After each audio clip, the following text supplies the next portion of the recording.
Happy Monday, November 17th, 2025. We've got some really awesome stuff to talk about today in comic book news.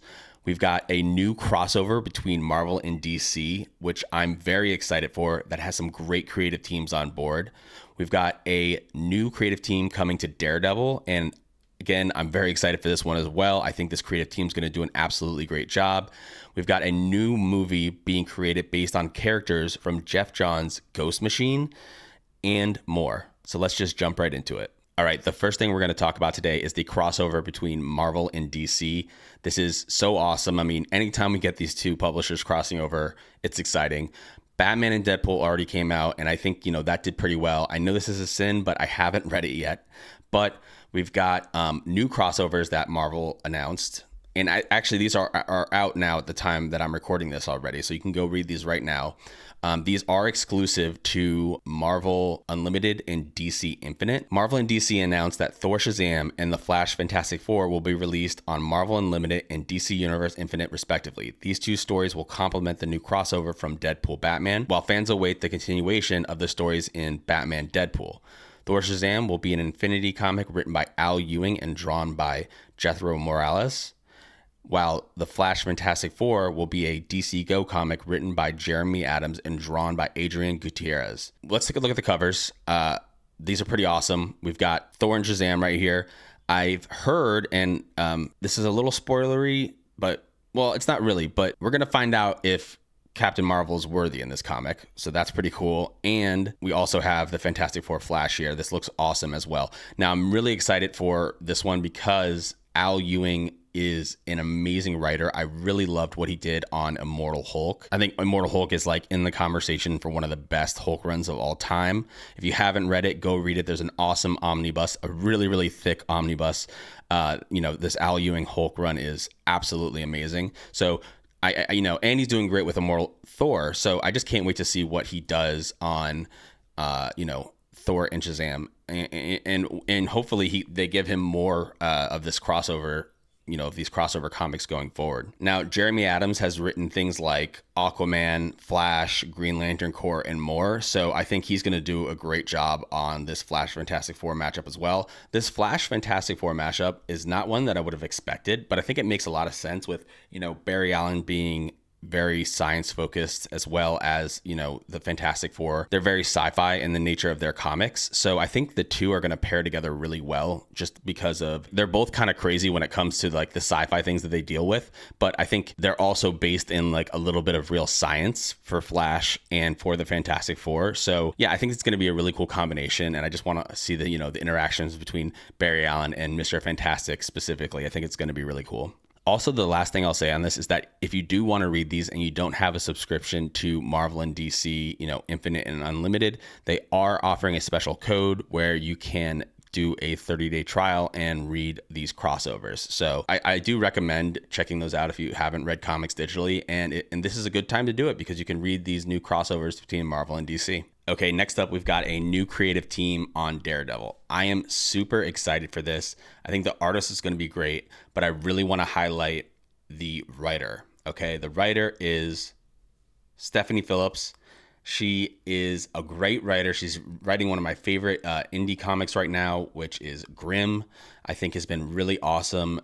If you haven't read this, go pick it up. There's trades out now and stuff. Very interesting, and the art in here is also beautiful. It really complements her great writing. And she also did a Harley Quinn run that was very good, I think. And by the way, she gets paired with a lot of good artists, because I really liked the art in here as well. I like unique art, and as you can see by this cover, like the way it's drawn, it's a little cartoonish, but it's definitely, and this must be Riley Rosmo. It's definitely unique, and that's the thing I really like to see in comics. Now, unique isn't always good, but I think this is unique in a good way. So anyway, that's the art. But she wrote Harley Quinn. She wrote Grimm. She also wrote Phoenix as well, which I think is really cool. So she's got some big titles under her belt, and I'm excited to see what she does with Daredevil. Now, she's not like the first female writer ever to be on Daredevil, but I do think it's good to get different perspectives on the character. And I think in the past, like I said, with her previous titles, she's done a really great job.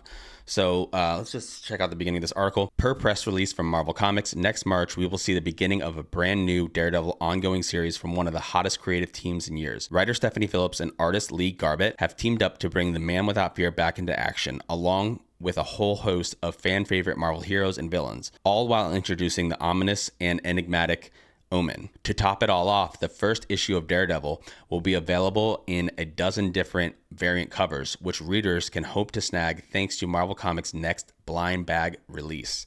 That's right. So here's the A cover, but there's going to be a bunch of different covers, and there's going to be blind bags again, which they were a hit last time.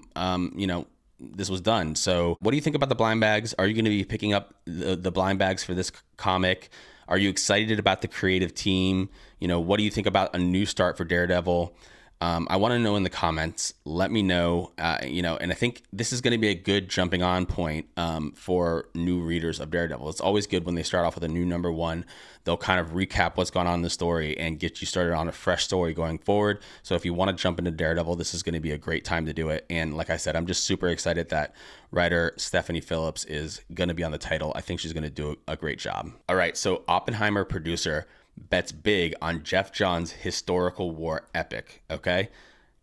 That's Matt Damon. He has nothing to do with this. The Redcoats are coming, though this time through an alternate take on the American Revolution as a Geoff Johns comic is brought to life, right? So Ghost Machine has confirmed, and Ghost Machine is Geoff Johns' company, and he publishes under Image Comics, that there is going to be a film adaptation of the comic book Redcoat, okay? And the movie script is going to be written by Geoff Johns. So here's a quick synopsis of the Redcoat. After a British deserter mistakenly gains immortality during the American Revolution, he is forced to face his cowardly past and fight against a sinister plot to destroy America. Reminiscent of the bombastic historical action in Pirates of the Caribbean and Indiana Jones, Redcoat pulls back the curtain of American history to tell the legend of the unknown hero. The comics are illustrated by Brian Hitch, who also did the Ultimates, colored by Brad Anderson, and lettered by Rob Lay. So first of all, let me say this about Geoff Johns. I don't think he should take any blame for what went down in the DCU, okay? He is one of the best comic book writers of all time, certainly one of the best modern comic book writers. And, I could just list off so many good Geoff Johns stories. Even like Aquaman, but let's talk about his Green Lantern run that went on for a really long time and redefined the character. You've got his Flash run is good. His Justice League run is great in the New 52. And you can just go on and on with Geoff Johns. His JSA run. Literally so many awesome comics written by him. So I don't think you should take any blame for what happened in the DCU. In fact, I think if they probably listened to him more, it would have turned out better. And so I have absolute faith in him being the scriptwriter behind this movie. This character is a very interesting concept. I love what he's been doing at Ghost Machine with comics like Geiger or Hyde or Junkyard Joe. So many cool stories are coming out of Ghost Machine, backed by one of the best modern writers of all time, like I already said, Geoff Johns. So I do think that I have high hopes for this movie. I like that Geoff Johns is, returning to being involved in a movie production. Like I said, I just heard that he had so much backlash for his involvement in the DCU, and I just think it's not warranted because I think this guy's a good writer, no matter what he's writing for. I think I'm definitely going to be taking a look at this comic. I've read Geiger and I've read some of the other comics coming out of Ghost Machine, and they've all been great. So I highly recommend this if you want to read this and get in there and learn this story. And remember, he owns these characters 100%, or however, whatever percentage. I'm sure he shares a little bit with his other creators, but these are owned by the creators. So if movies get made about these characters, they're getting paid, which is the right thing to do. And that's what's so great about Image Comics, honestly. All right, next up, let's talk about 9 villains set to appear in the upcoming DCU projects, right? There we got Lex Luthor right here. Let's look. We have Rick Flag Sr. will return in Man of Tomorrow. So he's been in a bunch of stuff across the DCU. We had him as the leader of Task Force M in Creature Commandos. Later, the director of Argus, as seen in Superman and Peacemaker Season 2. So he's going to be back in future DC projects. I think this is great. He's a good actor. He plays this role well. And yeah, that's great that he's going to be involved in more upcoming DCU projects like the new Superman movie and things like that. And then we have Krem of the Yellow Hills, which will debut in Supergirl.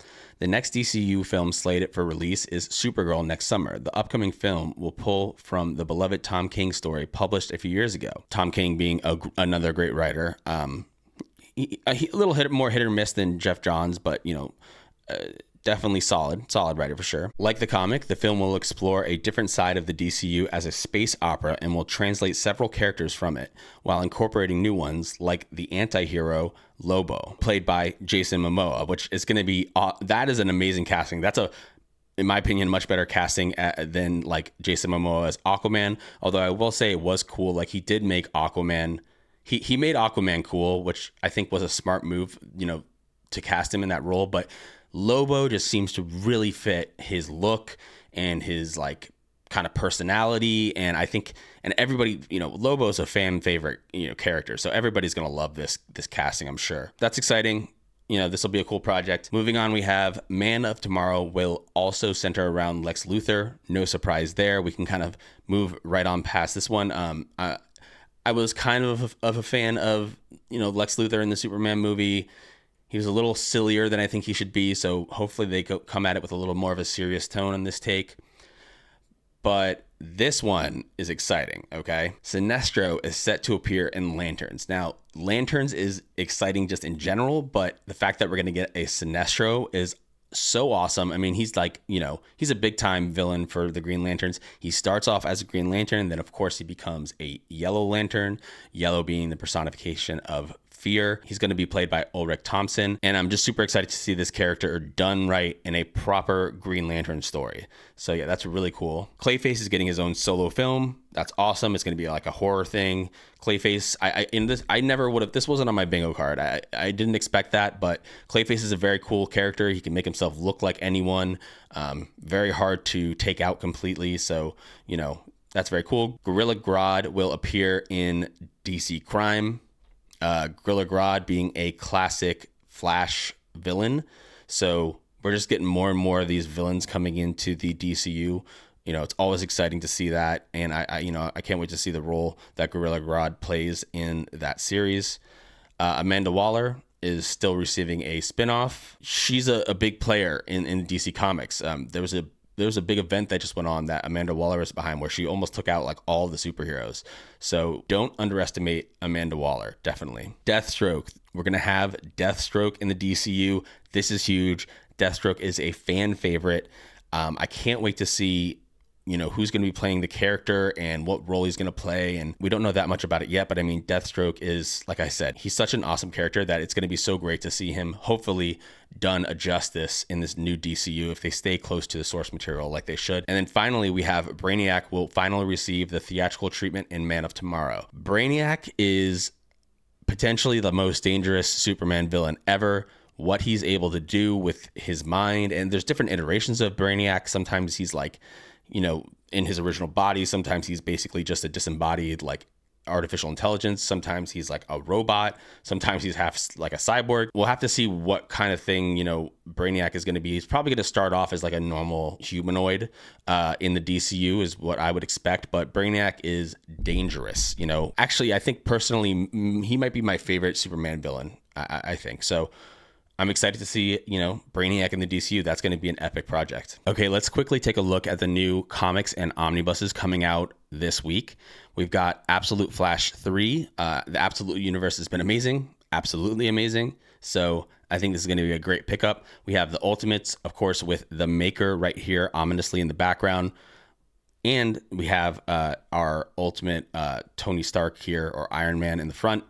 That looks very interesting. I'm not reading that title currently, but definitely looks interesting. Nightwing, if you're reading this, let me know if it's good. I know there have been some really great Nightwing runs, and I'm interested to see if this is one of them. We've got the new addition to the Marvel and DC crossovers that have been going on. We've got Batman and Deadpool this time. I believe the title was reversed from the Deadpool and Batman. So obviously, you got to pick that one up this week. That's a must. We have a continuation of Amazing Spider-Man. Again, this looks like a John Romita Jr. cover. Love John Romita Jr., so that's great. And of course, we have World's Finest. We've got DCKO Titans, definitely interested to see that. I love the Titans team, and DCKO has been a pretty good event so far. Let me know what you think about DCKO in the comments.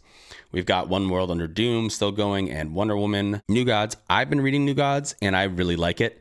So I haven't gotten to this point yet, but I think it's had a really strong start. And if you want to see stuff that's dealing with DC Cosmic, go read New Gods. It's really important. And remember, the New Gods was created by Jack Kirby to kind of be like a parallel to the Asgardians over at Marvel. And he created Darkseid and the High Father and these New Genesis, these two warring factions, and it's really interesting, and it's a big part of DC lore that you should know about. So read New Gods. I really highly recommend it. The Punisher, I'm not reading this, but the Punisher is a really cool character. So let me know if you're reading that in the comments. Captain America, I'm not reading this either, but again, I'm not picking up too much Marvel right now. So this is anything that I mentioned here that I say I'm not reading, please let me know in the comments, if you think it's any good. Justice League Red, I think, is really a really cool team. And now this one is Justice League, Dead, of course, with Deadman being part of it. Justice League Red is really cool. I am definitely excited to read this one. Definitely pick that one up. We have Superman Unlimited. We've got Catwoman. We've got Predator kills the Marvel Universe, of course. Godzilla destroys the Marvel Universe. This is a big one for sure.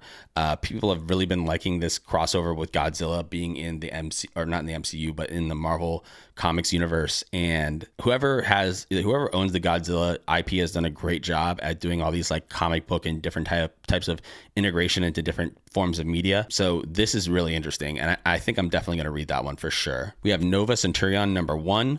That's a brand new #1. Nova is a really awesome, a fan favorite character. So I definitely think this is a solid pickup if you're a Nova fan. And yeah, there's some other really cool stuff. I'm not going to go into every single comic coming out, but those are the big hitters I think coming out this week. Let's take a look at the omnibuses. So let's go down here. We've got Ultimate Spider-Man Volume 5. Okay, that's a big one. Completing the Ultimate Spider-Man run is important, and that's a great run of Spider-Man just in general. So if you haven't read Ultimate Spider-Man, definitely read it. And this is a perfect time to pick up the final part of the Ultimate Spider-Man in omnibus form. We've got another Conan omnibus. There's about 4 billion Conan omnibuses, none of which I have or probably ever will buy. If you're a fan of Conan, let me know. Maybe I should be, but I'm just not. And that's it for this week in terms of omnibuses. So the big one to me is the Ultimate Spider-Man book, and that one will probably sell out pretty quickly. So I definitely think if you can get your hands on that now, I would do so. All right, that's it for today's comic book news. There are some more things that I want to talk about that I may do in future shorts. For example, it looks like we have Greg Capullo on a Spider-Man project of some kind. Greg Capullo, of course, being a big-time Batman and Spawn artist, among other things, and one of my favorite artists personally. So that's exciting, but that's for future videos. If there's anything I missed in this video, please leave a comment and let me know. I love getting feedback from the community. If there's anything you want to see in this channel, also, let me know in the comments. And thank you so much for watching. Don't forget to like and subscribe.